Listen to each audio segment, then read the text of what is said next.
সাকিব আল হাসান বাংলাদেশের ক্রিকেটের অন্যতম সফল স্পিনার। ৭১টি টেস্টে ২৪৬ উইকেট শিকার করে তিনি ছিলেন দেশের ইতিহাসের সর্বোচ্চ উইকেট শিকারী। তার গড় এবং দক্ষতা তাকে এক অনন্য জায়গায় প্রতিষ্ঠিত করেছে। দীর্ঘদিনের এই আধিপত্য কিন্তু এখন একটু কাঁপছে। ঘরোয়া মাঠে সর্বোচ্চ উইকেট শিকারী হিসেবে সাকিবকে পেছনে ফেলে দিয়েছেন তাইজুল ইসলাম, আর বিদেশে তার রেকর্ডও হারিয়েছেন মেহেদী হাসান মিরাজ। এন্টিগা টেস্টে মিরাজ ২ উইকেট শিকার করার পর তিনি সাকিবকে পেছনে ফেলেন বিদেশে বাংলাদেশের সর্বোচ্চ উইকেট শিকারীর তালিকায়।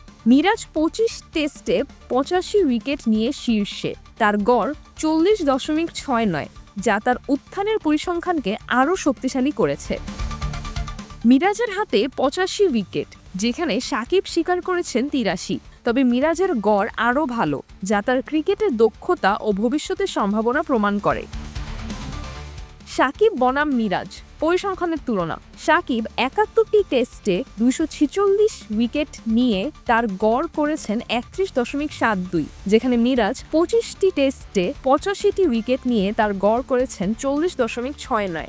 যদিও সাকিব এখনও দেশের পক্ষে সর্বোচ্চ উইকেট শিকারী, কিন্তু মিরাজের অগ্রগতি তাকে দ্রুত ধরতে পারে। বাংলাদেশের বোলিং ইতিহাসে মিরাজের আধিপত্য ভবিষ্যতে আরও দৃঢ় হতে পারে। সিজরাতুল আভা, ডেইলি আওয়ার, বাংলাদেশ।